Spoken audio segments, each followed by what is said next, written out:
What's up guys, Guillaume here and welcome back to Pro Simulator 2023 for episode number 31 of the Bottleneck with his Relaxpo career mode.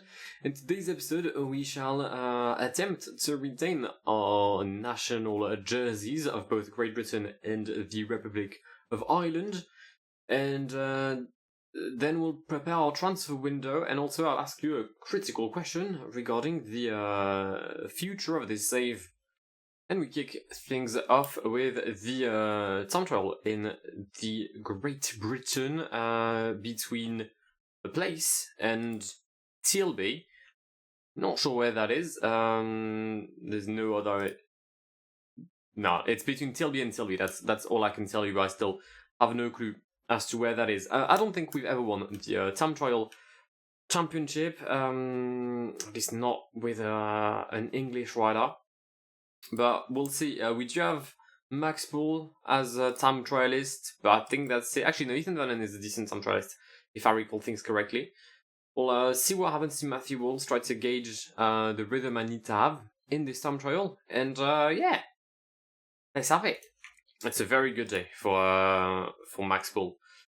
Okay, I think he could be my best chance because the hills are quite important on this parkour nonetheless, and we'll see what happens to Ethan, but he's not exactly a climber. He can go over some hills, but we'll see. Right now I'm trying a tactic of going to between 69 and 71, depending on the fitness, and going 84 in the main climb of the day, I guess the main difficulty of the stage. We'll see if it comes to fruition. So far, I can't really tell you, but Mark Stewart is third at the first intermediate, 13 seconds behind James Shaw. It's a great effort from Mark Stewart. It's an even better one from Max Poole, who's currently leading the second intermediate, a minute quicker than James Shaw. Josh Darling is P4 only. I can't really say anything to that because maybe he's just... no, I was going to say maybe he's keeping his energy for the second half, but he's third right now. So he's not keeping his energy for the second half. But yeah, Max on a great day so far. I think I found the preferential tactic. We'll see if Max can do any better than James Shaw in less than 8 kilometers now. 2 kilometers until the end. There's going to be a slight downhill here, which is going to be very good for Max, allowing him to recover some energy. He's out of red. Oh, sorry, he's out of yellow, soon out of red. Across the line for Max Poole. 1:31 quicker than James Shaw. That is absolutely perfect for us as Ethan Vernon begins his effort. Is it a good day for Ethan Vernon? I'll tell you that in a second. That's John Archibald. It's a 0. It's a plain 0 for the British sprinter who will not be able to compete with Max Poole. After the first intermediate, Ethan Hayter is in the lead quite easily. But then again, the first intermediate of Max Poole was quite slow. I was only 19 seconds ahead of James Knox, whereas in the second one I was 41 seconds quicker. So I'm hoping that because Max kind of did the time trial crescendo, that it helps along the way. He is 33 seconds down on Adam Yates at the second time of asking though, and that I'm not really keen on. The simple fact that Hugh Carthy managed to finish 3 seconds behind Max means that I've lost 15 seconds to him on the final half of the time trial, and I'm therefore going to lose a lot more to Adam Yates, who takes a virtual P1 in Tilbury. Not for long, as I believe Ethan Hayter is soon going to arrive. Fred Wright claims P4. Geraint Thomas takes P1, and Ethan Hayter is going to take the title here in the land of Great Britain. It is going to be the saddest position of all for Max Poole. P4, no medal, and yeah. But the rest, let's be honest, the first 3 riders, or the top 3 at the podium, were on in a world of their own. 1 minute 43 is not a gap I could have easily merged. We're in Ireland for the time trial here. I think last year I had won the race, but Benny Lee wasn't here. This year I can absolutely affirm that Benny Lee is here, so it's gonna make my job a bit more difficult. Good day for Asheran. I'm hoping that it's a good day for Dunbar. I would not have an idea, and his fitness peaked already, which I'm not a fan of, considering that his main aim of the season is the Tour de France. So I'm hoping that it's a clean 40-day fitness peak, but I don't think it is one. Meaning that the final week of the Tour de France should be quite difficult for Eddie Dunbar. Just like it was, to be fair, on Giro with Ruben Thompson. I think I fitness peaked too early with every single GC leader of my team this year. Not a big fan of that, of how things have panned out. But yeah, here's Ryan Mullen, the former Irish champion. It's a terrible day for Eddie Dunbar. Terrible day, 70 flat. We are not going to win said championship. Darren Rafferty is there, but yeah, Ben Healy is going to most likely destroy us. First rider to cross the line is not going to be Rory Townsend, it is going to be Archie Ryan, who has had quite a good time trial. At least I think so. 43 for the Irish rider, stage winner on the Dauphiné, 2:46 down for Rory Townsend.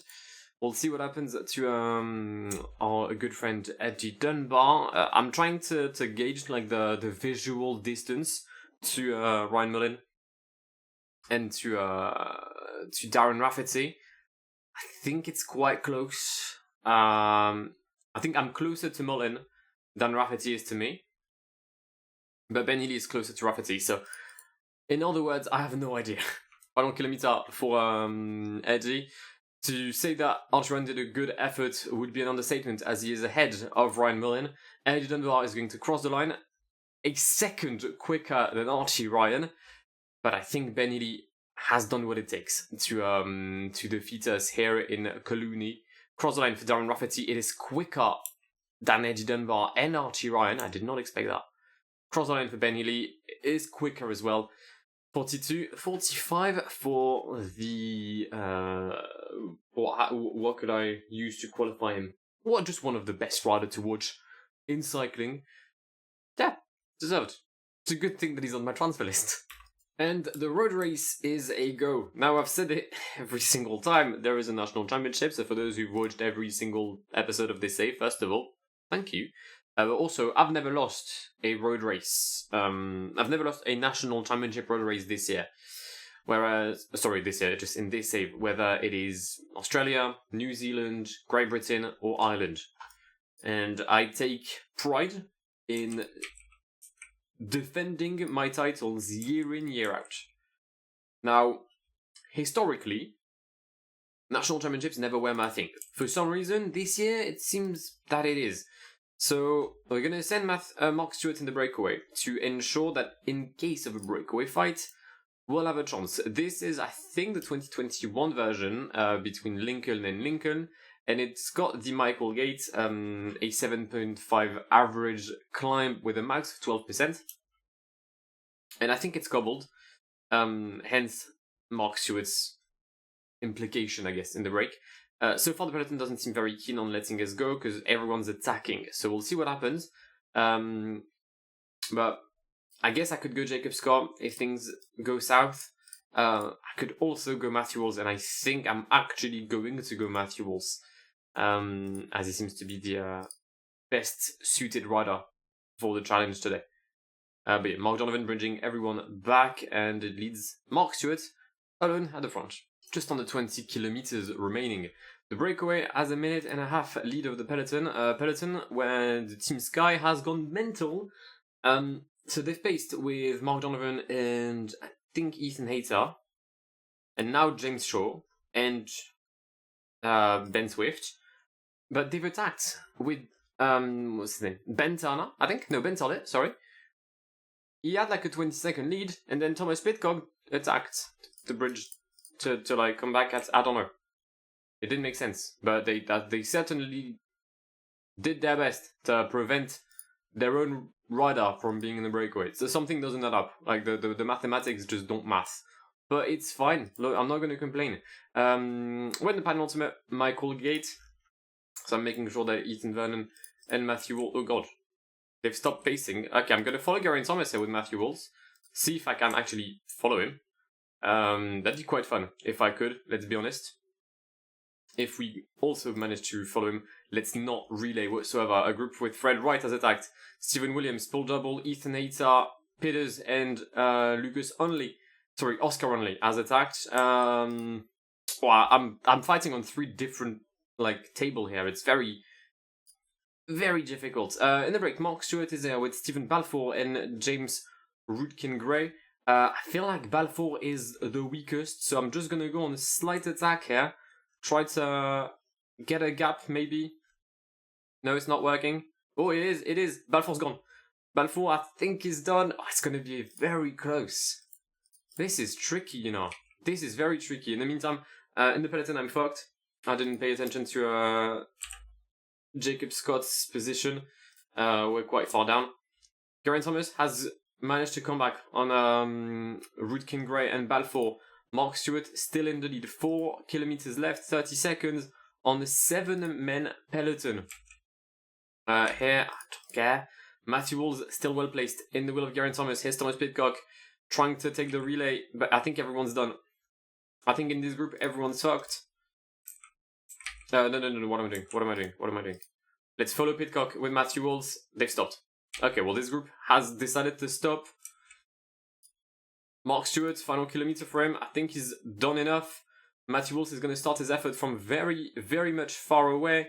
But it's going to be a win for Mark Stewart in Lincoln.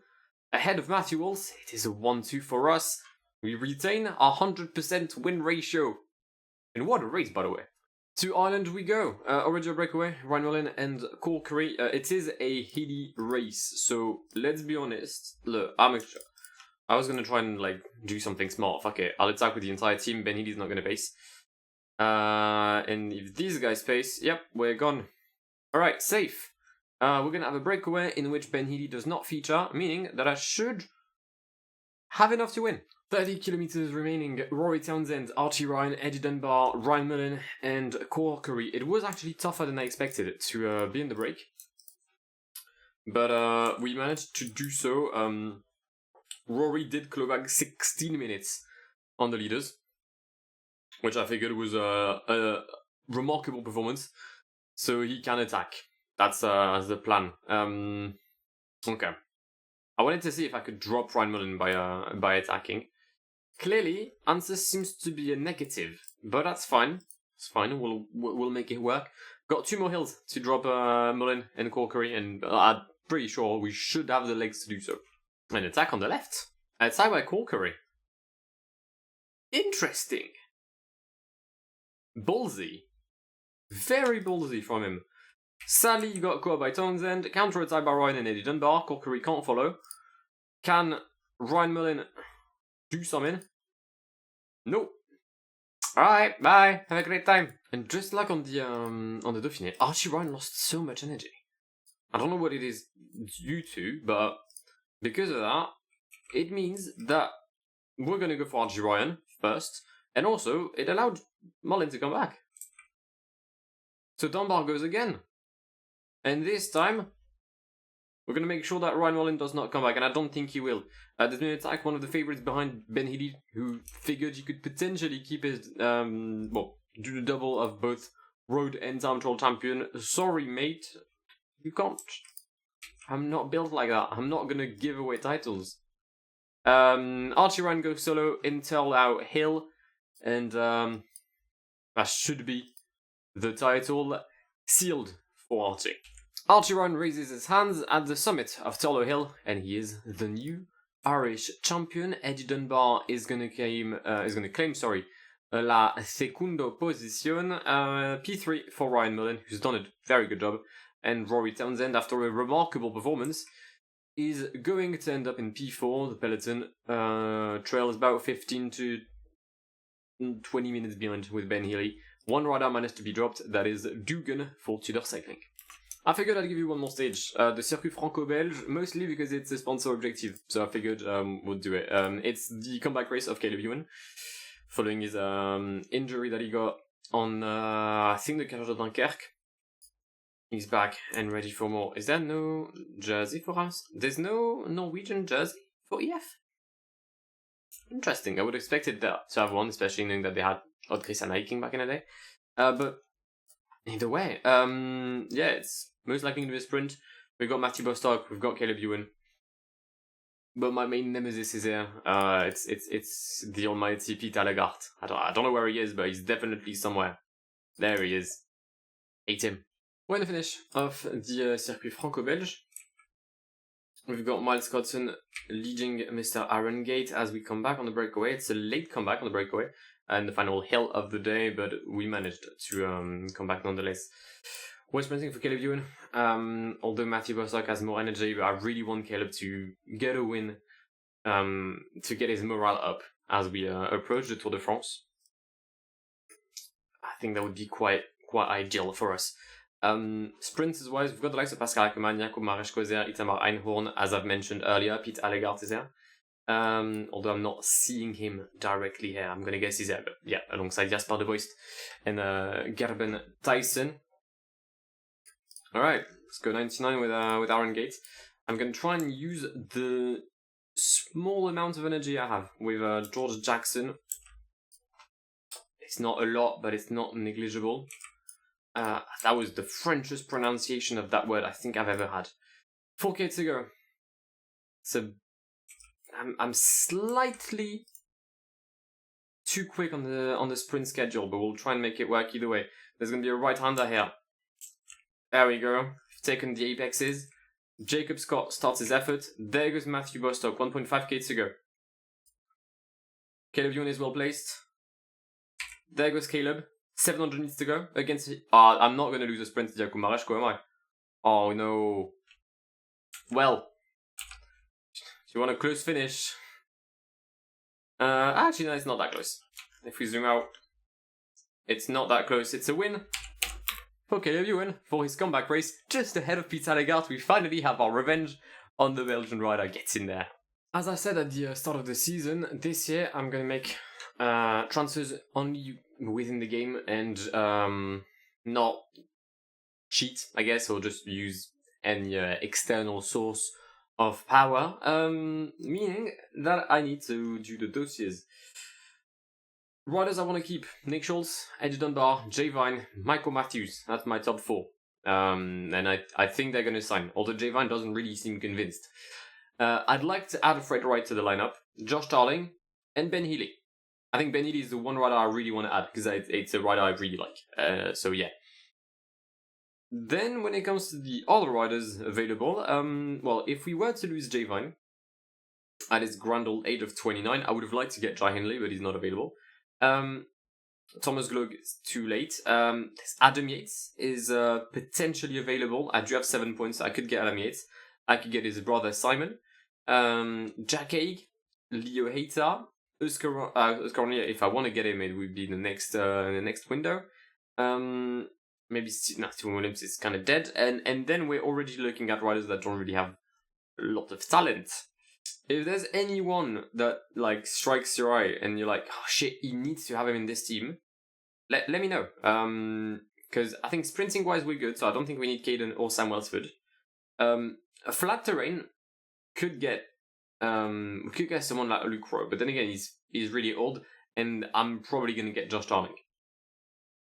So there's the mountain aspect, but I'm the 6th best team in this game when it comes to the mountain aspect. I'm shit in cobbles, that's where I am bad, but there's no cobble rider available. There is Ben Turner, but he doesn't want to go. So yeah. Basically, should I get either of the Yates brothers or keep with what I have? Adding Healy, Wright, and Darling. Let me know. The final thing is regarding the sponsor. Sorry. I enjoyed Bolton Equities Black Spoke. I think the jersey's cool. I think the story of the team was cool. However, the team is folding in real life. And I'm thinking that maybe it's time to change sponsor as well. Now, usually when I did this, it would have been for a realistic upgrade when we went from Cervelo to Cannondale, for example. Bolton Equities Blacksburg does not have that luxury, and it seems that they are going to carry on as a solo. I think they're just going to be called Blackspoke as a continental team, not a Conti Pro. So should I just try to find something with only black spoke? Or should I find another sponsor? And therefore rename the team. The thing is, if I rename the team, I'm scared that people will not understand that this is the Bolton Equities Black Spoke career mode. But I could stay as Bolton Equities and keep that jersey until the rest of the save. I'm not sure. I'm genuinely not sure. So let me know what you guys want. And I'll try to make it happen. But that just about wraps up the episode, a successful one. No losses on the road racing terrain. And we're primed and ready for the Tour de France. Archie Ryan, Michael Matthews, Caleb Ewan, Eddie Dunbar, Corbin Strong, Mark Stewart, Alistair McKellar, and Jacob Scott for our first ever outing on the greatest cycling race in the world. That will be for the next episode of the Bolton Equities Black Spoke career mode. If you've enjoyed today's, then please do leave a like down below. If you're new to the channel and want to see more of this content going forward, then feel free to subscribe. And I'll catch you very, very soon. My name is Guillaume. Have an amazing day. See ya. Pass me the funk, get your funk on, girl.